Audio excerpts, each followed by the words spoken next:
Hello, this is Mark Grier.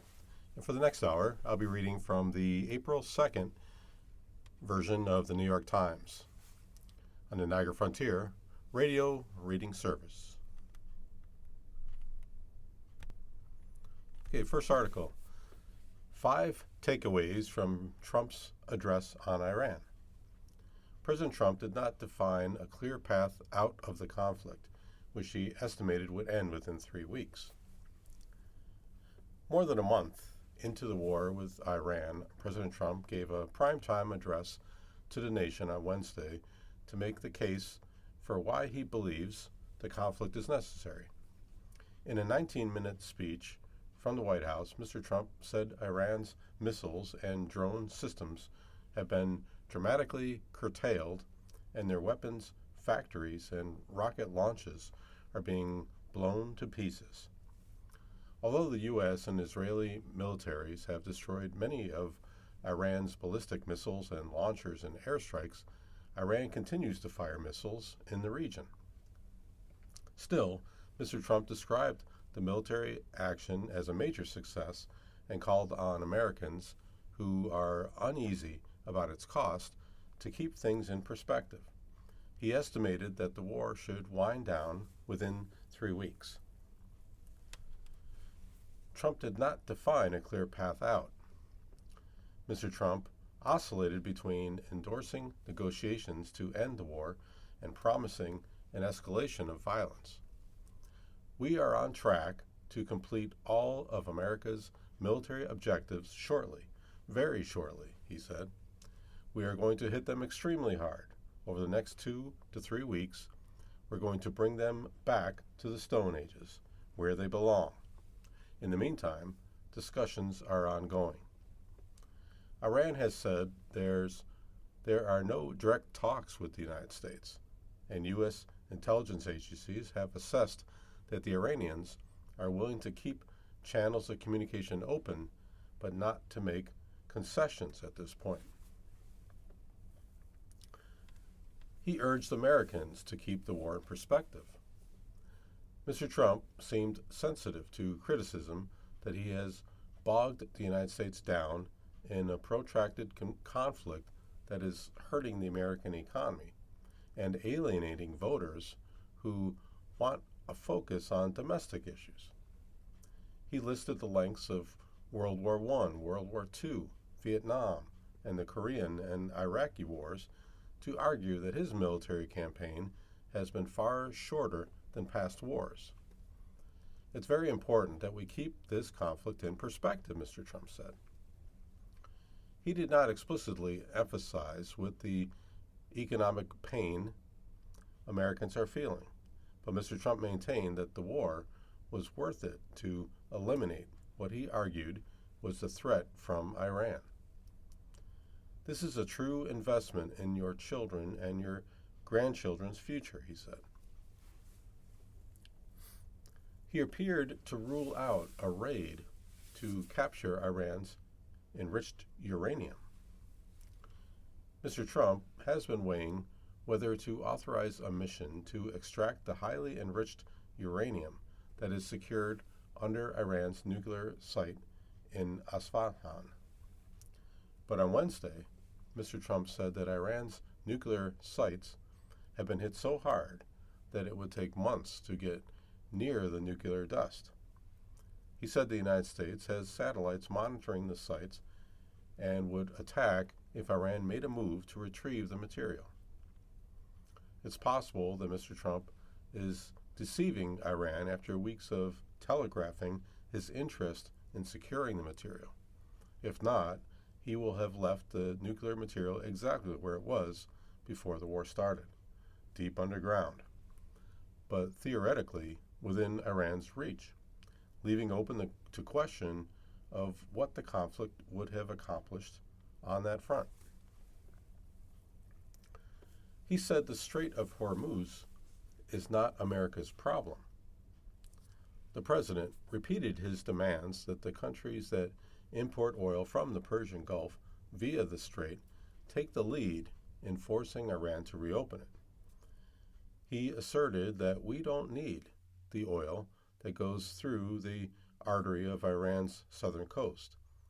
It's true that the United States imports very little oil from the Gulf, but Mr. Trump's stance ignores the economic reality that oil prices are set globally and that supply disruptions in the Middle East will filter through the United States. Less oil on global markets means higher gas prices for Americans. Other key commodities like fertilizers are also exported via the Strait of Hormuz, meaning that if Iran chokes off most shipping, the greater the risk of inflation in food prices and other goods. He hailed the Venezuela operation as a model for Iran again. In the opening minutes of his speech, Mr. Trump bragged about the success of the U.S. mission to capture the country's leader, Nicolas Maduro. Aides say Mr. Trump sees that operation as a model for what he wants to accomplish in Iran. But the two situations are very different. In Venezuela, U.S. forces quickly dropped into Caracas and left with Mr. Maduro in custody. There were no U.S. military deaths. That hit was quick, lethal, violent, and respected by everyone all over the world, Mr. Trump said Wednesday night. He added that the United States and Venezuela were joint venture partners and getting along incredibly well.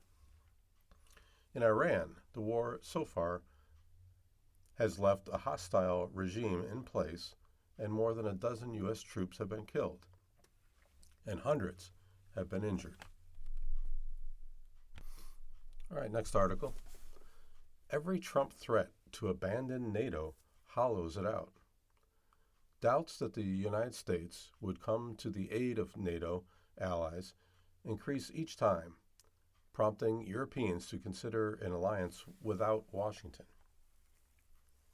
Since his re-election, President Trump has threatened to leave the NATO alliance several times.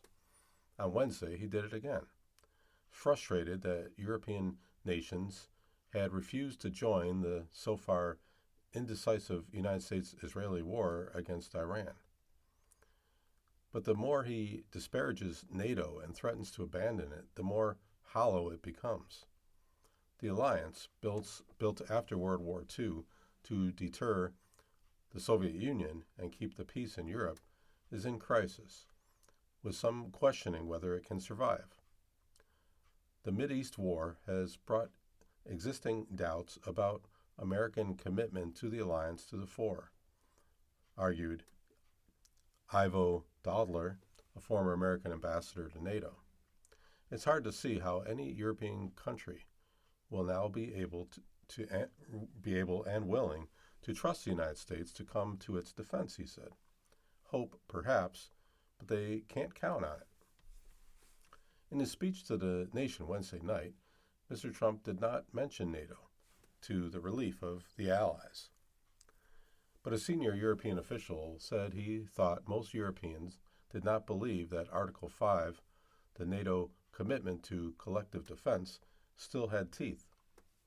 The United States now seems part of the problem of world disorder, the official said, speaking anonymously, given the sensitivity of the topic.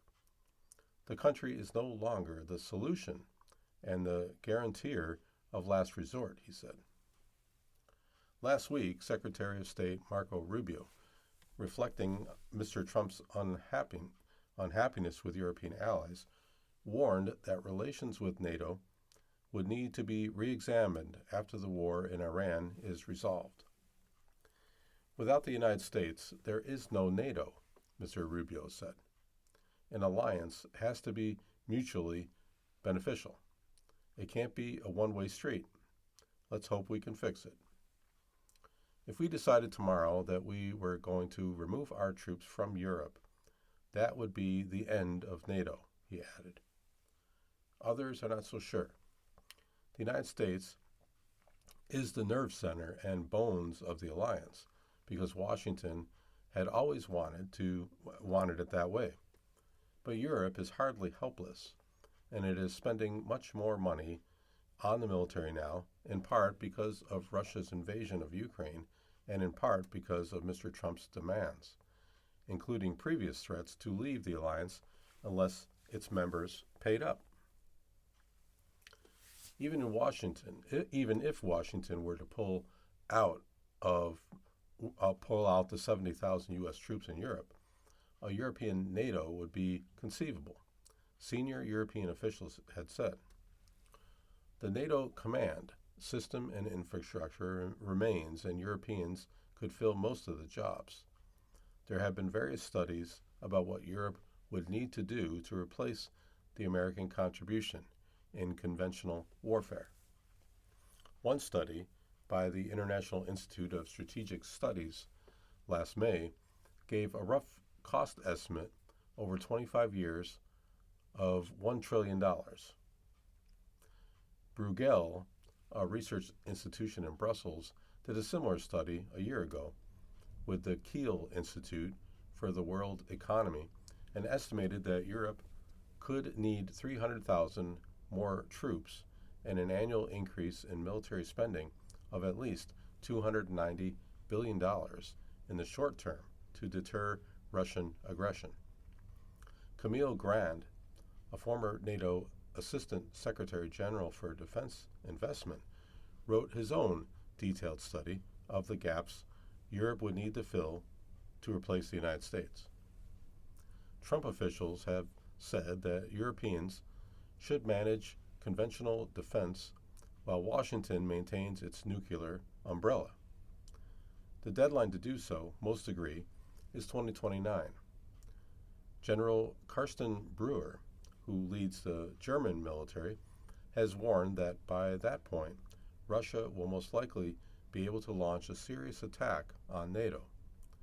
But Germany and NATO forces can put up a very good fight before then, he said. As Foreign Minister Radoslaw Sikorski of Poland said of Europe last year, "We don't need to be as good as the United States. We only need to be better than Russia."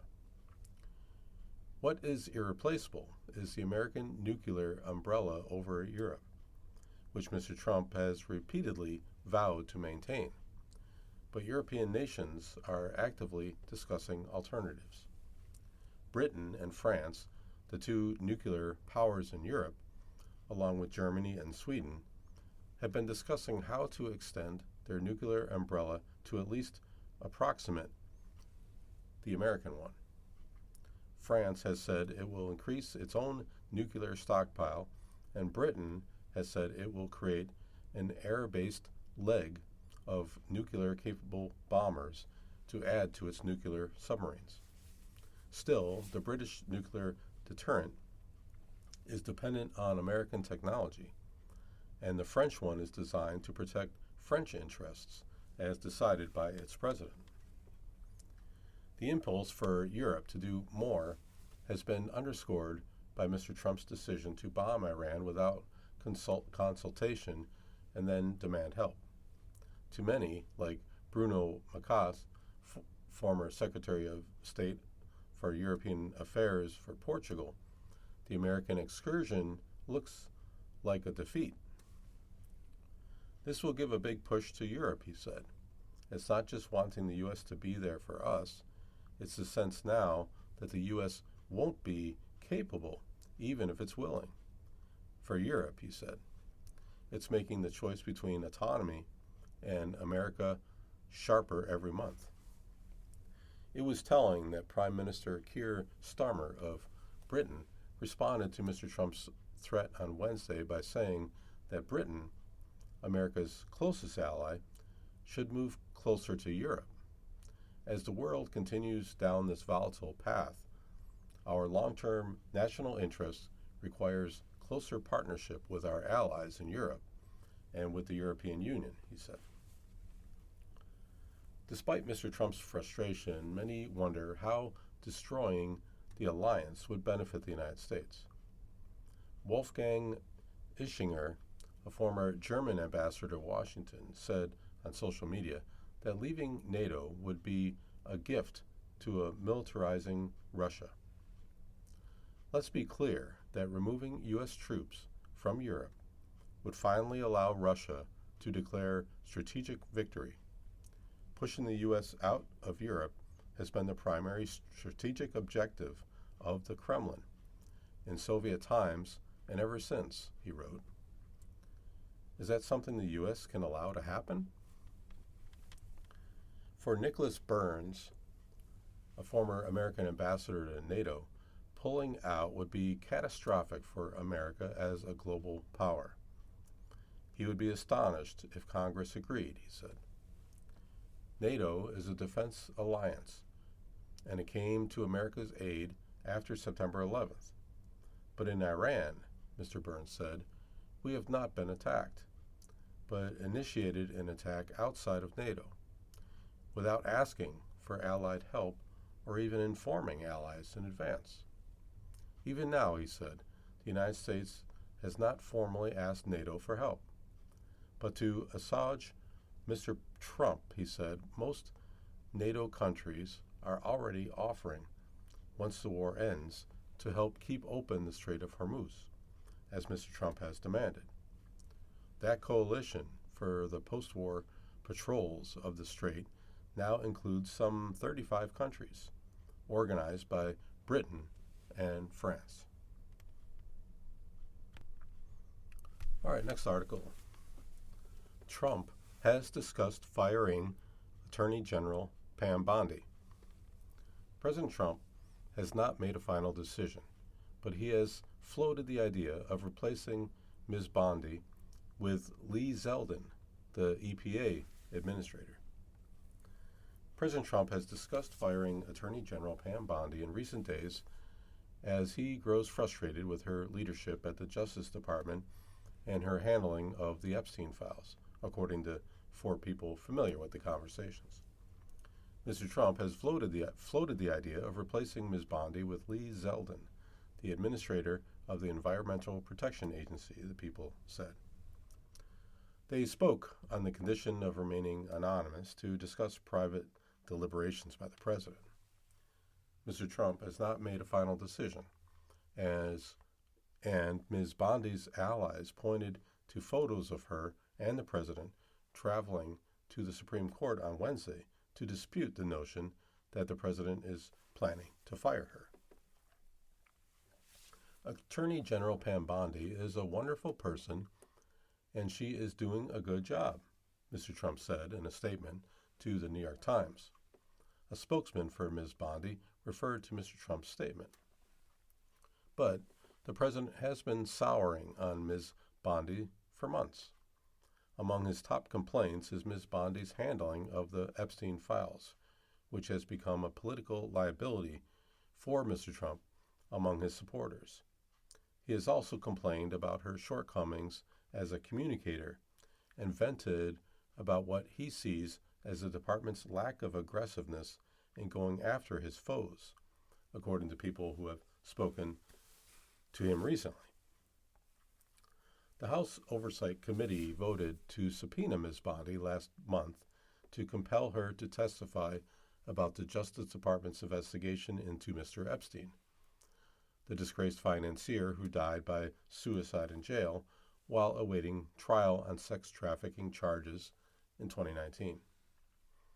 Her disposition is scheduled for April 14th, though she and Representative James Comer of Kentucky, the committee's Republican chairman, have been working together to avoid the deposition, even though it is unclear whether it is legally possible to withdraw a subpoena.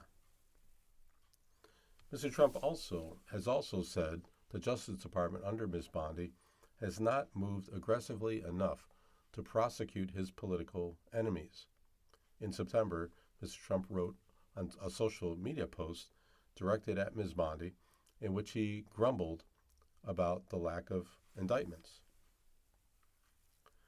During his second term, Mr. Trump has been hesitant to oust members of his cabinet after his first term was marred by frequent firings and narratives of staff chaos. Some officials said Mr. Trump's posture had shifted in recent weeks, buoyed by the smooth process of removing Kristi Noem from her role as Secretary of Homeland Security and the straightforward confirmation process of Mark Wayne Mullen to replace her. Mr. Trump has sent mixed signals about Ms. Bondi over the last year. He has complained about her privately, arguing that she has not been effective enough in pursuing his priorities. He has been particularly angry about the Justice Department's failure to win cases involving his political opponents, including against the former FBI Director James Comey and the New York Attorney General Letitia James. At the same time, Mr. Trump has praised her loyalty in public and speaks with her often. If Mr. Trump does fire Ms. Bondi, officials said, he has not made a final decision about who should replace her, though he has discussed elevating Mr. Zeldin. Mr. Zeldin, a former Republican congressman from New York, who unsuccessfully ran to be the state's governor, has been one of Mr. Trump's most reliable foot soldiers. As the administrator of the EPA, charged with ensuring the protection of human health and the environment, Mr. Zeldin has made it his mission to promote Mr. Trump's vision of energy dominance. He's our secret weapon, Mr. Trump said of Mr. Zeldin in February at a White House event promoting the coal industry, adding, he's getting those approvals done in record-setting time. Representatives for the EPA did not immediately respond to a request for comment. You are listening to a reading of articles and features from the New York Times on the Niagara Frontier Radio Reading Service. All right, next article. DHS Inspector General inquiry focuses in part on top Nome aide. The investigation comes as administration officials have fielded complaints about how Kristi Noem's top advisor, Corey Lewandowski, dealt with companies seeking federal contracts. An expansive inquiry by the Department of Homeland Security's Inspector General into the handling of contracts under the agency's former secretary, Kristi Noem, is scrutinizing her senior advisor, Corey Lewandowski's interactions with companies seeking federal business, according to multiple people familiar with the investigation. The inquiry comes as administration officials have fielded complaints from companies about their dealings with Mr. Lewandowski, according to two people with knowledge of the discussions. They and others familiar with the inquiry spoke on the condition of remaining anonymous because of the ongoing investigation. Among the companies that complained, the people said, is Palantir, the data analysis and technology firm whose services have been used broadly by the Homeland Security Department, including for the new program to help track individuals for deportation. The focus of the investigation by the Inspector General, Joseph Ghaffari, who was nominated to his post by President Trump in his first term, reflects the widening fallout from Ms. Noem's rocky tenure. Mr. Trump abruptly fired her last month amid criticisms of an expensive advertising campaign that prominently featured her. The inquiry deepens the question about the latitude she granted to Mr. Lewandowski, a special advisor who was not an official government employee and was supposed to serve in a limited capacity. A spokesman for Mr. Ghaffari's office declined to comment, noting that it does not confirm or deny any potential ongoing investigation. Palantir did not respond to a request for comment. The statement released by Mr. Lewandowski's office said he was not aware of any outreach from the Inspector General and denied any impropriety in his dealings with companies. Contracting decisions rest with the authority with authorized officials in DHS, the statement read. When $15 billion has been saved for American taxpayers, he recognizes that entrenched interests may be resistant to the reforms which were executed. The Homeland Security Department did not respond to a request for comment. Mr. Trump has grown increasingly frustrated by the attention that Ms. Noem and Mr. Lewandowski have drawn, according to people familiar with the views. The president's anger grew when photos were released last week showing Mr. Lewandowski accompanying Ms. Noem at a diplomatic meeting with leaders from Guyana. Ms. Noem is now in a new role as a special envoy for the Shield of Americas, a new coalition of countries in Latin America and the Caribbean. It is unclear how the investigation could affect her tenure. The White House declined to comment, as did the State Department. The ouster of Ms. Noem from the Homeland Security Department was supposed to put to bed a year of controversy that has engulfed the agency, which has been driving Mr. Trump's efforts to fulfill his pledge to conduct mass deportations of undocumented immigrants. The Inspector General's inquiry comes as the agency is seeking to move on with a new leader in Markwayne Mullin, the former Republican senator from Oklahoma, who was sworn in as secretary last week. So far, Mr. Mullin has struck a different tone as the secretary, keeping a low profile as he navigates a congressional fight over funding for the agency. And the new secretary is already moving to distance himself from his predecessor.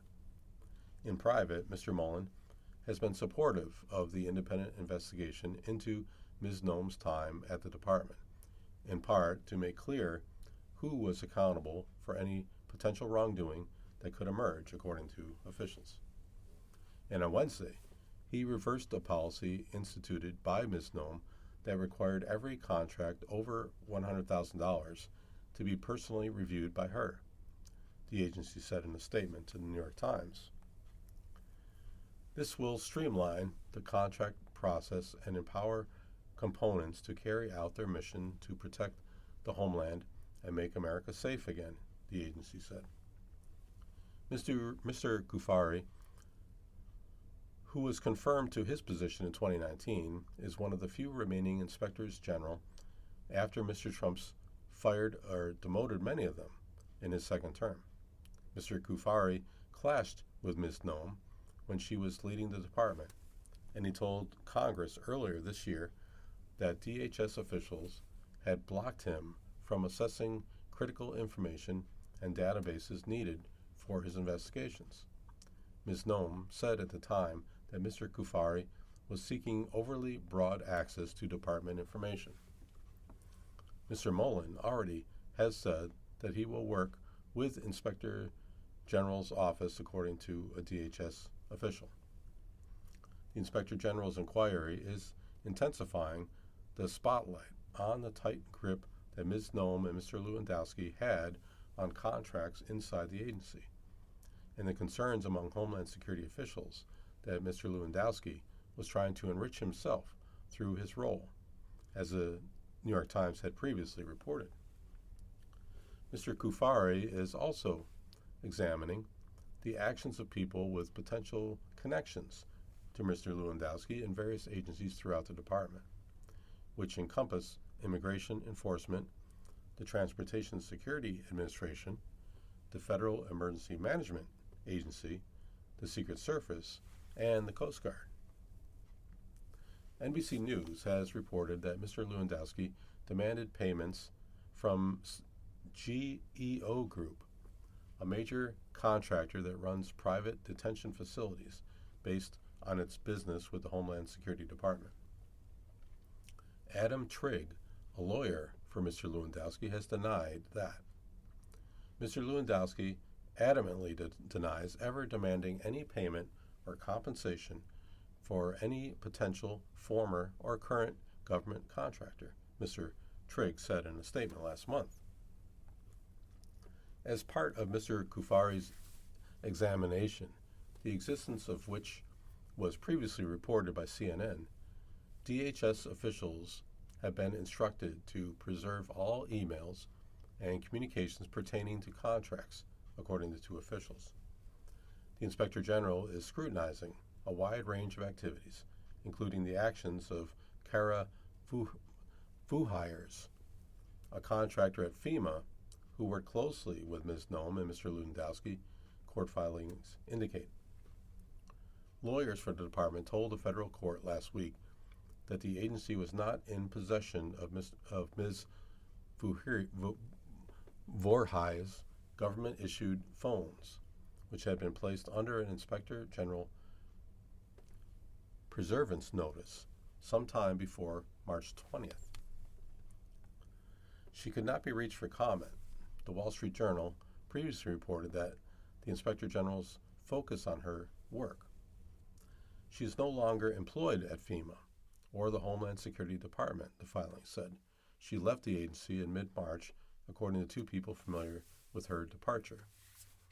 Before joining the disaster agency last year, she had worked since 2014 for Crest Investment Company, a Houston-based financial firm, most recently as chief financial officer, according to an archived version of her since-deleted LinkedIn page.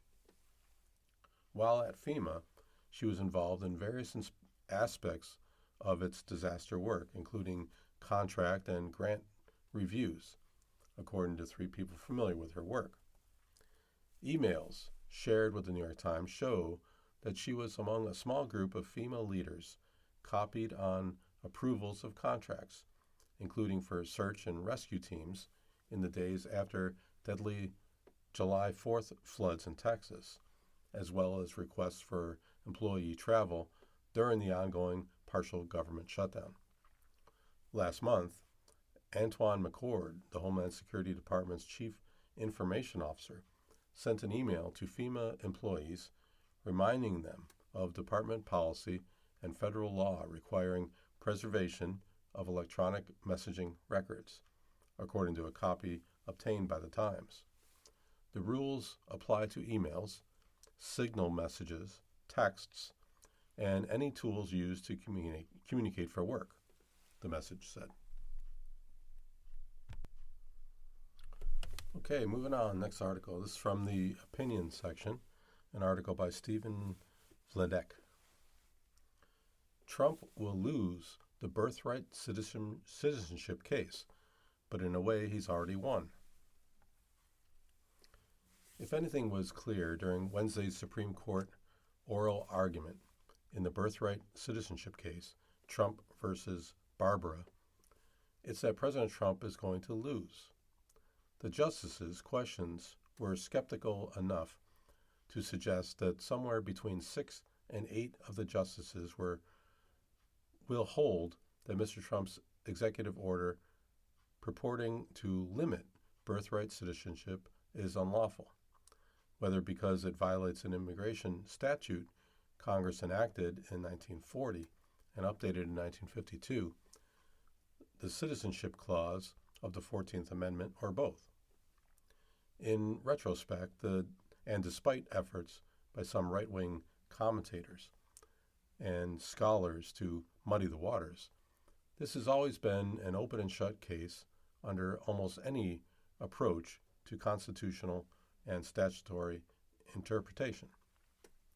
What may get lost in the discussion of such an outcome is the uniquely twisted procedural path that this case took to the Supreme Court, one that, along the way, made it much harder for lower federal courts to block lawless executive action.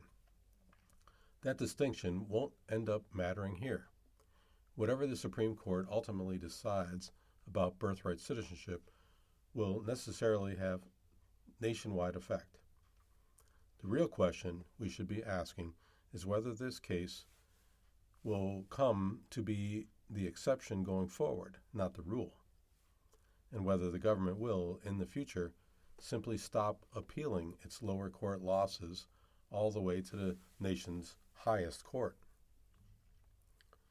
Recall that the Supreme Court first tackled the birthright citizenship executive order last spring. Initially, the issue the justices took up was not whether Mr. Trump's order was lawful.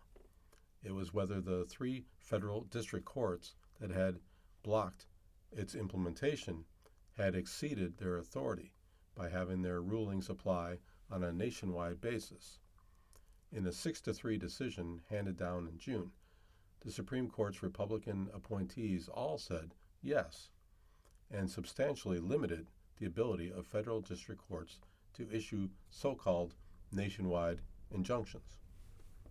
In May, during the first oral argument addressing 3 consolidated cases, Justice Elena Kagan highlighted an alarming possibility that such a ruling would create, that the government would lose a bunch of cases brought by individual plaintiffs but never appeal its losses, so that it could continue to enforce a patently unlawful policy against anyone who didn't bring her or his own lawsuit to challenge it. An injunction issued by a federal district court in Los Angeles, for instance, wouldn't directly benefit anyone other than the specific individuals who had brought that particular lawsuit.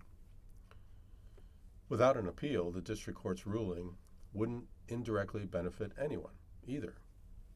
Unlike decisions by the Supreme Court and federal appeals courts, district court rulings don't have precedential force in other cases. Justice Neil Gorsuch pressed John Sauer, the U.S. Solicitor General, to do something extraordinary: publicly commit to bringing the merits of the birthright citizenship issue back to the Supreme Court if and when the government lost on remand. Mr. Sauer, understanding the cost of saying he couldn't or wouldn't agree to do so, a concession Justice Amy Coney Barrett memorialized in her majority opinion. To his credit, Mr. Sauer was true to his word. When lower courts responded to the Supreme Court's narrowing of nationwide injunctions by finding other ways to block the birthright citizenship executive order, he dutifully brought the case back to the justices. Though the Trump administration has been remarkably selective about which lower court losses it has chosen to appeal to the Supreme Court, here Mr. Sauer's hand was essentially forced, and rather than leaving lower court rulings intact, the justices, who clearly wanted the opportunity to provide a nationwide answer on the merits, took up the case, heard Wednesday's oral argument, and will deliver that answer in the next few months. But the justices didn't ask Mr. Sauer to commit to appealing, and he made no promises to appeal. Any of their district court losses, of which there have been quite a few, even if we don't count immigration detention cases, the Trump administration has now been on the short side of coercive lower court rulings in at least 150 cases. This gap has led to what the University of Arizona constitutional law professor Andrew Cohn calls the appellate void. The very real possibility that the government will frustrate the normal appeals process by refusing to appeal district court losses in individual cases. Thanks to the rise and fall of nationwide injunctions, that void became a serious concern only since Mr. Trump returned to office. In the 9 months since the Supreme Court's ruling constrained nationwide injunctions, we've seen how difficult it has been to challenge everything from immigration detention to the conduct of federal agencies in and around Minneapolis to the administration's summary cancellations of federal programs and grants authorized by Congress. Many of these types of cases have two things in common, both of which distinguish them from the birthright citizenship example. First, the variations in the individual cases make it difficult, if not impossible, to certify a nationwide or even statewide class action, where one lawsuit could be brought on behalf of all parties affected by the government's alleged wrongdoing.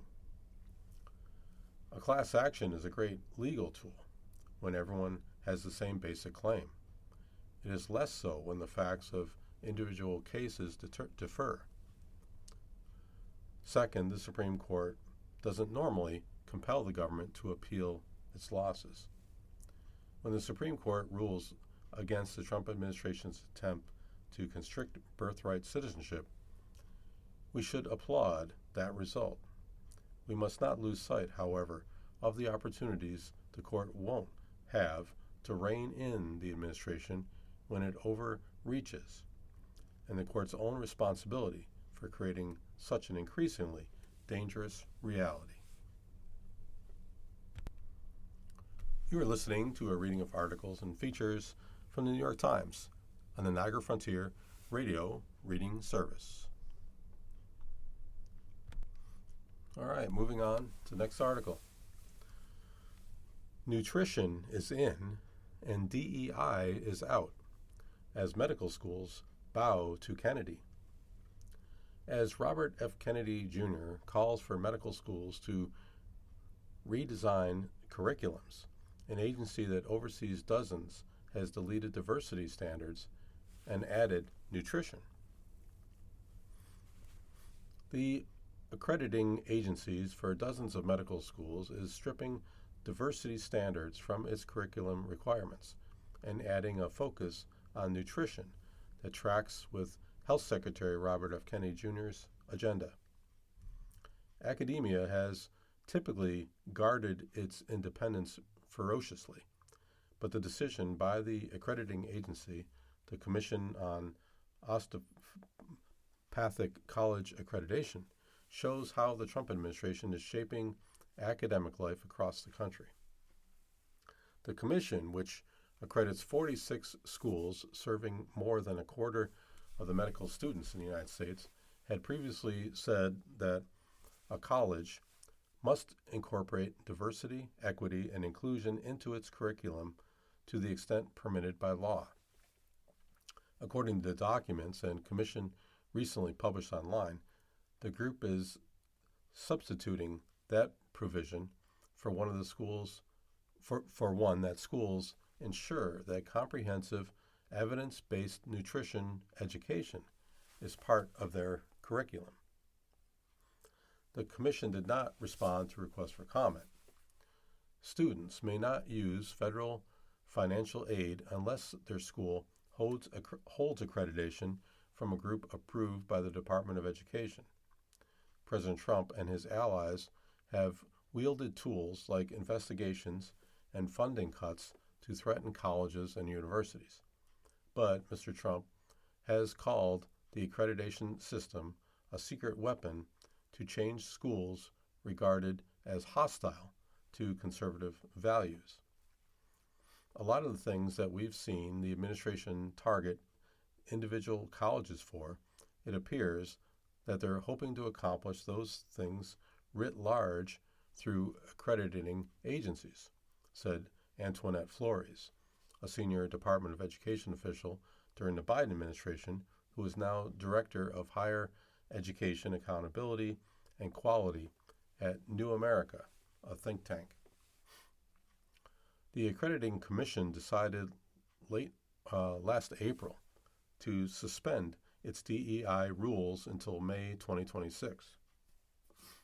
At the time, a top official told deans in an email that the commission was confident that the standards did not violate federal law, but that state laws and Trump administration efforts were making it increasingly complicated for schools to comply.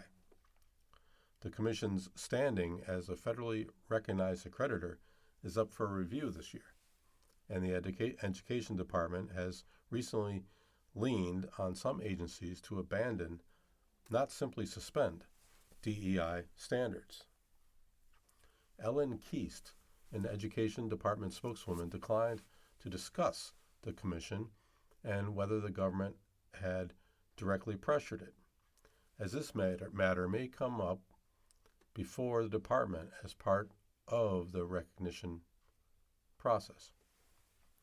But she added in an email, DEI rules had politicized higher education and diverted attention away from core missions like teaching, research, and student success. To be accredited, the schools will no longer have to commit to advancing diversity, equity, and inclusion, have an office for DEI, or have plans to recruit diverse student populations, according to Commission documents.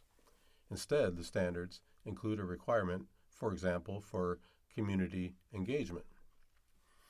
I saw it as naturalizing all of the politics, maintaining the learning objectives that produce quality physicians, and finally, talking about community engagement and nutrition, said Dr. Barbara Ross Lee, a physician who was the first black woman to be dean of an American medical school. Others, however, saw the Commission's decisions as unusual, particularly the one to substitute the diversity curriculum requirement for one centered on nutrition. But Mr. Kennedy announced in March that more than 50 medical schools had agreed to teach more about nutrition after months of carrot and stick lobbying that included a threat to cut off federal money. Graduates of the medical schools become licensed physicians, just like their counterparts at allopathic medical schools. At a March event with Mr. Kennedy, the president of American Association of Colleges of Osteopathic Medicine, Dr. Robert Kane, argued that the job of the physician is to help the patient find health, not merely manage disease.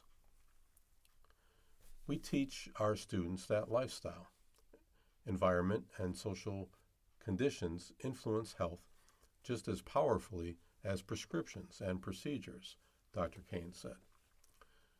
But the word nutrition was not in the Osteopathic Commission's standards until now. The Liaison Committee on Medical Education, which accredits scores of other medical schools, is also adjusting its guidelines. Mr. Trump named that group in an executive order last year when he asserted that the standards for training tomorrow's doctors should focus solely on providing the highest quality care and certainly not on requiring unlawful discrimination. The LCME's curriculum standards currently include one focused on cultural competence and health inequities. A revised version, expected to take effect in 2027, eliminates that standard but tucks some of its wording into other aspects of the curriculum. The standards do not include language about health inequities. The Trump administration did not pressure the LCME to make those changes, said Dr. Veronica Cantonese, a co-secretary for the group. The latest standards also include a new requirement that medical schools train students on nutrition. That language was added after demands from Mr. Kennedy and Education Secretary Linda McCone, according to LCME documents posted online. Neither the allopathic nor the osteopathic standards specify what exactly schools should teach about nutrition, beyond covering its role in maintaining health and preventing and managing disease. All right, moving on, next article. AI could change the world, but first, it is changing Silicon Valley. The tech industry has predicted AI will profoundly affect the nature of white-collar work. The industry's own workers are already getting a taste of the future. For years, the big thinkers of Silicon Valley said many industries would be permanently altered by artificial intelligence. Radiologists would be out of jobs. Lawyers would stop writing briefs and contracts, and Wall Street wouldn't need as many bankers. It is unclear if those predictions of white-collar doom will come to pass. Unemployment for young people entering the workforce has jumped, but the overall employment picture has not changed very much. Radiologists are still working. Lawyers are still writing contracts, or so they claim. Wall Street bonuses are hitting record highs. But nearly 4 years after OpenAI lit the AI boom with its ChatGPT chatbot, the one industry that is unquestionably being disrupted by this once-in-a-generation technology shift is the tech industry itself. Tech workers, it has become clear, have been building their AI replacements. The profitable business models of software companies are also threatened by AI. Even the way companies are built is being turned inside out, as tiny shops use AI to build apps and software that would have taken dozens of skilled programmers just a few years ago.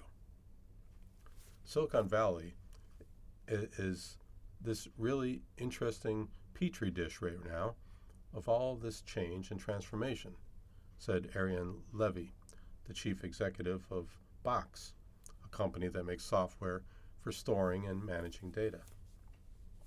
Generative AI, made by companies like OpenAI, Anthropic, and Google, can do many things. The one task it has become particularly good at is computer programming. That has given many tech companies the chance to start cleaning house, even if executives stop short of saying that's what they're doing. If you think AI is this amazing productivity pill, just take the pill and don't lay anyone off and just double your revenue, said Ted Egan, chief economist for the city and county of San Francisco. But that's definitely not what they're doing. So far this year, more than 70 tech companies have eliminated at least 40,000 jobs, according to Layoffs, FYI, which tracks job cuts in the industry. Block, the financial services company that owns Square, Cash App, and Tidal,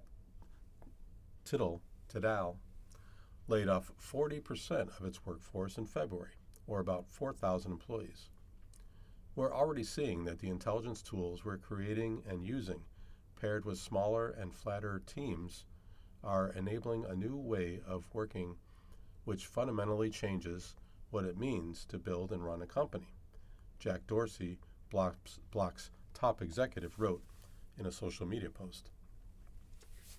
Other companies have said they are laying off workers to finance their efforts in AI, as the cost of developing and running the technology continues to climb. In March, Atlassian, which makes workplace collaboration software, cut 10% of its staff, or about 1,600 employees, to self-fund further investment in AI.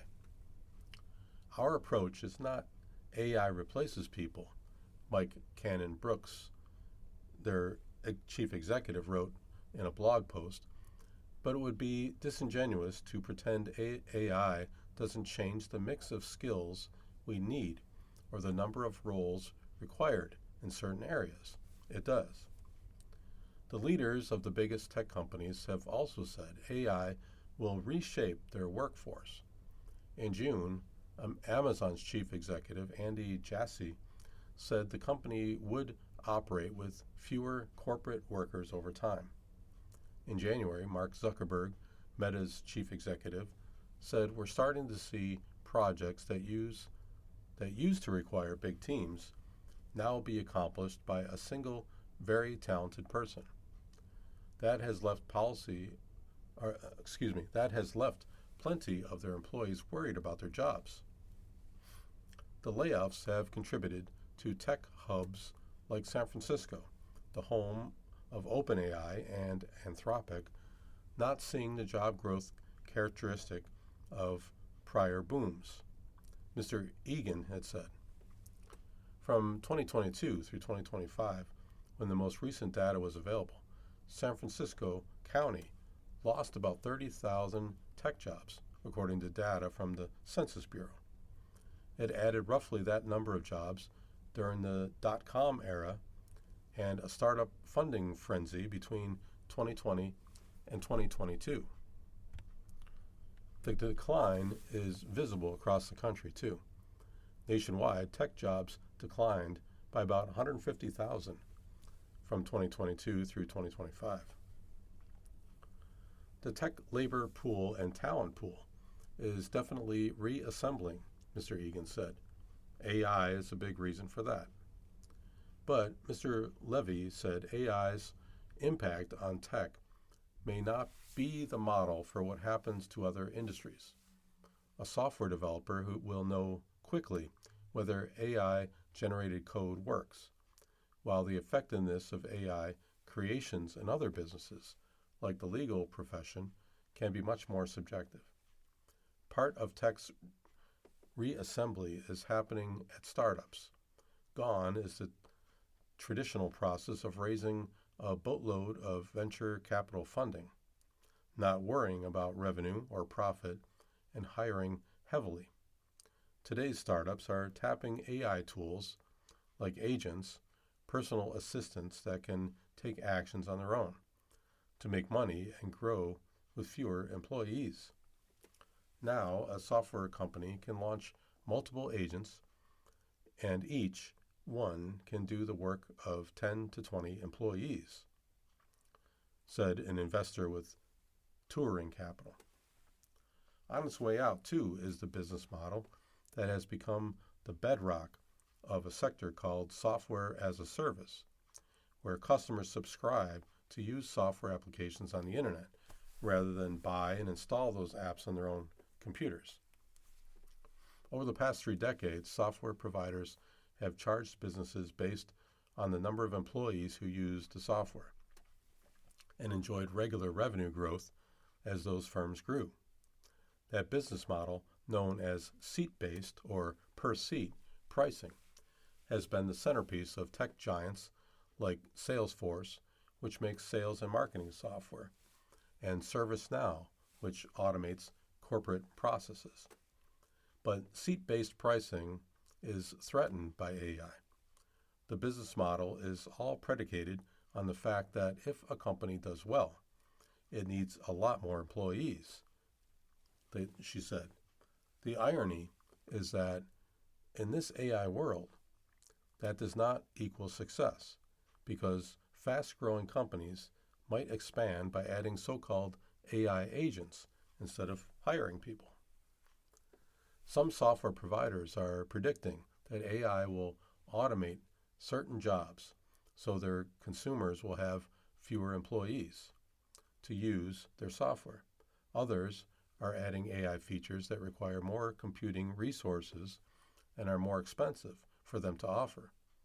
And they are all facing competition from open source or free-to-use AI tools that could replace their products altogether. Right now, with AI, it's the wild, wild west, said Alex Zukin, a software analyst at Wolf Research.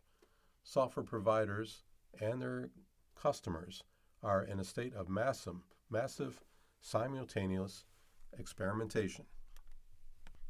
You've been listening to a reading of articles and features from the April 2nd issue of the New York Times. Your reader today has been Mark Reier. Thank you so much for listening.